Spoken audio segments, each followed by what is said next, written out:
Are you kidding me? Every E3 for like the past 400 years has been, once the press conferences are over, that's it, it's done. Nothing new, big thing, crazy happens. Nintendo does have theirs on the Tuesdays, usually. So it's usually like the one last thing. But in terms of... Okay, so there was no Nintendo Direct this year. Just Zelda. A lot of people were nervous. They're like, what's it gonna be? Clearly, Nintendo's got nothing. They're up shit creek without a paddle. Sorry, I forget I can swear on this channel. Fuck, bitch, fuck. Coverage. So, before we go to that, though, briefly, there was some other news. They announced that Daisy, Waluigi, and Boo will have a amiibo. My little pink Spider-Man book. He's coming! Homecoming! To PlayStation 4! But this is Nintendo. So yes, Daisy, Waluigi, and Boo will all have amiibos. We also saw the amiibo tied to the new Zelda, and it's really cool because he's like the jump pose with the bow, and it looks really cool from the little thumbnail of a picture I saw. I love Zelda, but I didn't buy any of the original ones because just their faces and like the hair, it was not good quality. So I was like, okay, well maybe. Also, I don't like the stupid piss. Like the fact that the amiibo figures have like those plastic stands, and originally they were like the bright yellow piss stand, and it was like ugly. And so the point is, this, at least from what I saw, it looked good. I'll have to obviously see up close and personal, but it looks really awesome. Especially because it's like doing the dynamic pose and all that, and amiibos are only like what, $12-15, so not a bad price for a fairly cool looking figure. They also announced that Mario Party Star Rush is coming to the 3DS, so the 3DS is technically not dead, even though this is the only game I know that's coming out for it, really. Well, besides Pokemon. And speaking of Pokemon transitions, they announced that they're adding a new mode, which is basically 4-player Battle Royale. They didn't say what. I don't know if it's double battles or it's like four Pokemon fights at the same time, or oh man, well if you got a 4-way double battle, that's like what, 16 Pokemon? Yeah. Right, 2, 4, 6, 8 Pokemon. Who gives a shit? Whatever. 6. Well, if you do a 4-way, that'd be 16. So carry that 12, divide the math. But okay, so those are all the Nintendo news. But like I said, the big thing was The Legend of Zelda. So, and because there was no Nintendo Direct, it was a more in-depth playable demo.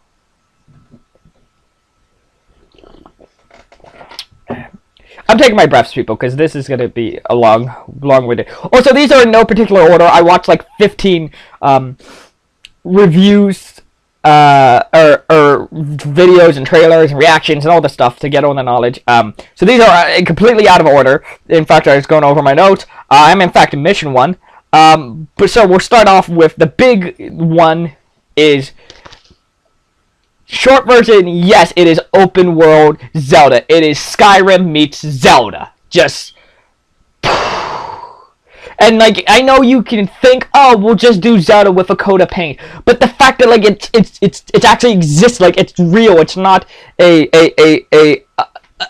dream, a vision. It's actually real. That's what's so awesome about it.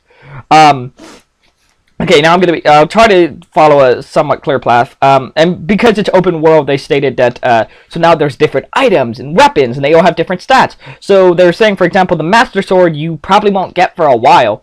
That you have deteriorable weapons with their own like stats, and so you have like in the various demos you had like a spear and a axe and a sword and a broadsword and a claymore, and they like all broke down and they had different stats and different abilities, and different clothes and different and speaking of that you can pick up stuff like fruit and apples and berries and nuts and other various things. And first off, so there's no health. Like if you hit the grass, you won't get nothing. Maybe rupees, but that's about it.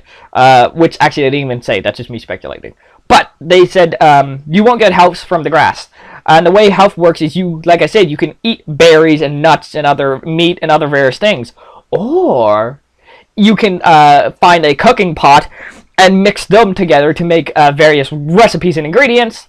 And they were saying how something they made certain to point out is that you can find pots in the wilderness, but if they don't have the fire, you can't cook on them. So you have to, maybe that's saying like there's a fire spell or something that you can activate pots wherever, but yeah. And then the next big thing they went over was the fact that you could climb on the wall, very reminiscent of Shadow of the Colossus, and at least from the brief, like, oh god, probably hour and a half I saw of all the various different gameplays, I saw no major restrictions in terms of the, like, it wasn't like God of War or something to that effect where you can clearly see, okay, this is where I'm supposed to climb, this rock is slightly different color rock than these other rocks. Here there was the stamina meter, but I saw no discernible, you can't go here, like, at least from what I saw, like, maybe they'll have it so that the mountains, like, hit before your stamina meter, so you can never really climb to the top, but I still think that's cool that you can just climb anywhere. Yeah, like I said before, the weapons have different damage points, so you could have like a shield that does 1 damage, and a sword that does 1 damage, and then like a sword that does 14 damage, and enemies have hit points now, so it's, for example, you could use the one sword 14 times, or the other sword, the 14 one time, so that's cool. It will shake up all your different stuff. They announced, big thing for Zelda fans, it's like, for my always kind of joking complaint is, you can't jump. You can't jump. Why can't you jump? I want to jump. Why can you jump? I couldn't jump. Yes, you can in fact jump, and they said jumping is part of climbing, yada yada. But so jumping, yeah. They said if you jump off a cliff or do like just stuff like that, if you jump off a high place with your bow out, it'll actually do the slow down time thing like in the trailer. So that's how you do that. Weapons have durability, so they can break down and destroy. They did not say specifically if you can repair them, or if you could, like, perhaps put something so they don't destroy, because the big thing for me is going into my own personal life for a second. Something I hate in RPGs is where I like having every single weapon. I'm like OCD, so like in Fallout, I have an entire chest just of every single weapon. Like, even if I don't want to use it, even something stupid like a really crappy like pistol, I like having every single weapon. So I hate games like that where like, oh, your weapons deteriorate and you can't do anything to repair them, because then it's like, I don't give a crap, just use, destroy, use, destroy. Like, weapons don't mean anything to me. Like, I like it, I know it's apples and oranges, but the fact that, you know, in Kingdom Hearts you go from the Kingdom Key to, let's say, the Ultima weapon. You see, like, man, I remember using the Kingdom Key, and, like, yeah, sometimes the Kingdom Key is garbage, and you should never use it, but I like using it just for nostalgia's sake within the game itself. If weapons are just destroyable and you can repair them whenever, like, who really cares? Like, it's just a weapon. It doesn't mean as much to you. They also said that, going back to health, you can make temporary health with cooking. So let's say you make a plus 12 hearts with a cooking, but you only have 3. It'll give you those extra hearts, but only until you get hit, or like, well, like, those are temporary hearts, so you don't have them forever. But I thought that was a cute little, so even if you don't have full level, you can make full level spells, or cooking. There's a stealth/noise meter, so it's not full on Metal Gear. It's not like sticking to covers and like doing that. Like, you kind of got crouching and using like blocks, you know, to stay hidden. But still, it's nice. There was environmental puzzles, and there was like various videos of like people pushing rocks off like cliffs, or Link shooting a beehive, and the beehive fell and like attacked the moblins. That was awesome. There was paragliding. Showing you know, like with the little, like, so that's awesome. Like, lots of ways to get around. Horse. Now, this is just me speculating, but there was a scene of the Link like jumping on a wild horse and like shaking it, and like I assume that means you can wrangle a horse, in terms that you don't have to wait for Epona. You can just find a horse and ride it. Again, my big concern is just like, doesn't that mean Epona's useless? Because it's like, why would I wait for Epona when I could just grab one of these horses? Again, I'm all over the place. Skip it back to environmental puzzles. You can set the grass on fire. There's no specific purpose to it, but it was just to show, like, you can chop down trees. There was actually a part in the trailer where Link, like, chops down a tree falls down, it creates a gap, and then that he can use that for platforming, or to get across the gap. what else is there's it's in real time. There's the real time. They're saying a la Metal Gear or something of the sort. If you wait for nighttime, enemies will be less likely. Or they're saying like moblins. I think they said sleep during the day. Because they go out at night, so just various stuff like that. So it again opens up so many possibilities however you want to tackle these open worlds. There's a big there's these runes. Let's go with the runes because yes. So there, what was it? It's called the Sheik Slate, I believe. Yes, and it basically was this. The best way to describe it was like an iPad or a phone or some technical. It was a block type thing with a just a little pattern on it that glowed, and it talked to Link, and it says and it showed that you can use it for a telescope effect to zoom in and scan enemies, and that's how you could find out how much damage they do. So you could see, okay, I'm not ready to go here, or like maybe I'll say weaknesses, or like various different stuff like that. And there was also a magnet rune. They said there's 100 runes, and all these runes have various different powers. There was like a magnet rune, which basically you could pick up like a block and like place it somewhere. So there was a shot of an island in the middle of this lake, and you couldn't know how to get there. And there was a magnet, like a magnetic piece of or a piece of metal. So Link picked it up, plopped it over, and like used the metal to make a bridge. I think that is, yeah, that's the only one I saw at least. But they're saying other various ones. And that goes back into it is that the game starts. First off, there's voice acting. We don't know whose voice that was. Pie in the sky conspiracy theory. Link was in this like kind of pod like sleep chamber thing. My theory is, because he's also fully grown when he wakes up. So my theory is, Ganondorf. Okay, well, the story version is something bad happens. Zelda puts Link into this pod to keep him safe, and technology goes on or whatever, and that's Zelda's, like, the program. So Zelda will be Navi in this game. That Zelda will be your like a little computer stuff. So Zelda's not physically in the game. She's in like maybe her soul's in the computer. I don't know. But the point is, it sounded very female and royally like. And yeah, there's a lot of like those robots from. The weird thing is, the robots from the first reveal trailer, they're pretty much all destroyed and decayed and covered in moss and other various things, and it's just like something has happened here, and the Temple of Time is in ruins, and the entire place is basically in ruins. So we have to wonder like what happened. Like I said, that there is it's a clear technology. It's not magic. It's clearly technology. So what happened? Why is the world destroyed? What's going on here? What happened to Link? And like, where are all the people? You see that one old man, but that's pretty much it. And yeah. Oh, well, the only last thing was that the different weather environments do affect your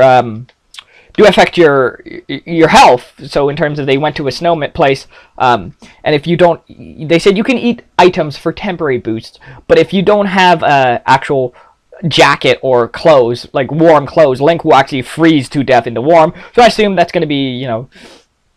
And like you saw, Link can change his pants and his clothes and all that stuff. So I'm sure you can like spell, like, or imbue and upgrade, or do all that other various stuff to the clothes to make them for a specific place. But overall, oh, and in the snow place, he snowboarded. So I guess so if you do like a backflip and flip on your sword, you can use a quick like skiing thing. And this is most important, you can aim the arrow while you snowboard. Fucking Lord of the Rings, man! It's fucking jeez. Yeah, so Link is now officially better than Legolas, because Legolas like is just yeah. So overall, that is it. Yes. So as like I said, there's voice acting, there's real time paragliding, and the official title is called Breath of the Wild. So Legend of Zelda: Breath of the Wild, and they just said that. Other various Zelda games had been like the Phantom Hourglass or Link to the Past, other various things which were about characters or items or whatnot. This one is about the world itself. That's why there's no central character to it, which it looks interesting to me. So, After all that ranty, talky, whatevers, let's actually sit down and discuss all that information, because that was a lot to take in. Like, I can see why, not necessarily why they wanted a big demo. Would have loved to see more, like maybe this been like a Nintendo Direct, a shortened one, but a Nintendo Direct in addition to this, absolutely. But as for Zelda itself, yes. Just I have no inherent like wrong problems. Now, like I said, I guess my only natural concern is how are they going to handle traditional Zelda things with these new items and like item management type stuff that you would assume, hopefully, that the Master Sword is like the ultimate weapon. It's like the best weapon in the game. Hopefully, you would assume. But if that's the case, like, first off, once you get the Master Sword, does that mean you basically just win the game? Or how can, like, are they gonna wait for literally the last cutscene for you to get the Master Sword? Like, how are they gonna do it? Like, they showed it in the trailer. It's just, as always, it's in this Mr. Forcey place. So, I'm gonna assume no, that's probably wishful thinking, but could you hypothetically find a Master Sword, like, just within the first 10 minutes if you just poke around in the right places? And the tunics, like I said before, there was the fire tunic and the water tunic in the past games that basically let you stand in the heat and the water. But in this one, it's like, how can they, like, is there actually going to be the traditional fire tunic, or is that basically just gone? Like, the spirit of it is in those fire imbuement. The water tunic, like I said, like, there's a shot where Link was like taking off his like clothes. Like, they said briefly you could play the game not naked, but in his like underwear if you wanted to. Obviously, there's no, like, you have no armor and no stats bonuses, so you're gonna get your ass kicked super fast. But it's like, is that, like, will taking off your clothes make you breathe better, or do you have a specific armor that makes you breathe better? Stuff like that.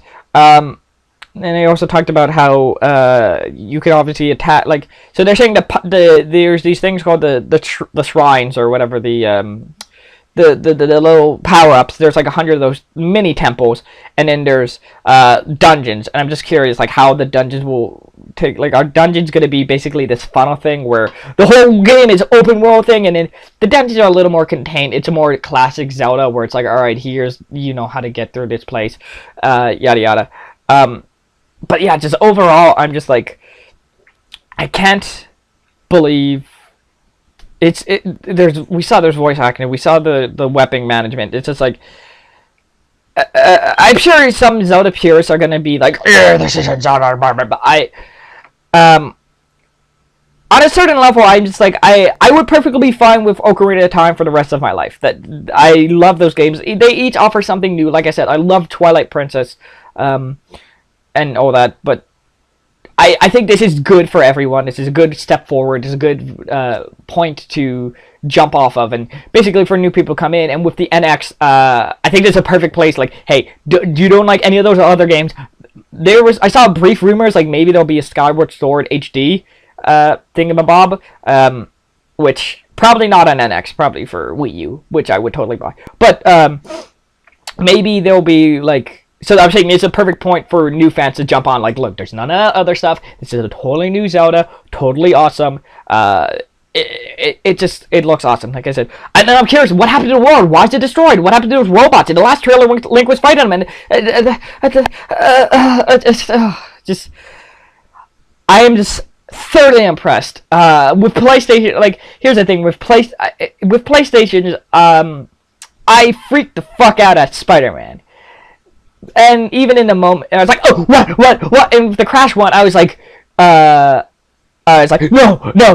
But then that was it. Like, there was those two moments. It was very like, oh, cool, God of War's back. Oh, that's alright. That looks cool. Oh, damn, they're doing Star Wars like in VR. Batman's in VR. But it was all very like, it was like highs and lows. Here, I fully admit, it is just a Zelda fan for me. So if you're like a Mario fan or a Metroid fan, you might be extremely bored by this stuff. But as a Zelda fan, I'm like, yes, these are what, like, I'm totally ready for this. Give me now. I want to explain. I want to explore that world. I want to go see. I want to, like, just give me it now. I don't care. Screw the NX people. Just release it in November. I don't care. I want it. I want it. I want it. So, all that saying, I think, this was a great way to show Zelda because, as they said, it's a huge world. They're saying the little tiny demo area they have at E3, which all this information came from. I saw, like, probably, like I said, an hour and a half, maybe hour 45 minutes of various different people climbing and jumping and exploring and doing all this other stuff. I also totally forgot. They mentioned briefly the Wolf Link amiibo will give you a wolf buddy. Does that mean, like, you get partners? Like, maybe you, like, Epona is a partner, and maybe that's how it works, is Zelda's a partner, or you get, like, I'm just curious how that's gonna work. I digress. But yeah, so all these various people of exploring and doing different stuff, and, like, starting in the same basic area, and, like, one person, like, jumped off a cliff, one person, like, climbed a wall, some person, like, went down to the old man to see what he had to say. Well, like, also Link did not physically talk, but they have voice options where it's like, what happened here, or, yeah, like, yes or no, basically. Very simple stuff. But, so, there's just so much information. That's what I'm saying. Like, there's no way I could cover all of it in this brief, me ranting about it for 20 minutes. So, Zelda was great. Nintendo did good with it. I am super jealous of all the people at E3 because I would just love to spend all day playing that. But I'll stop it here because I'm already ranting enough. I'm rambling. I'm so hopped up on Zelda hype. So I have been Viral Vinny.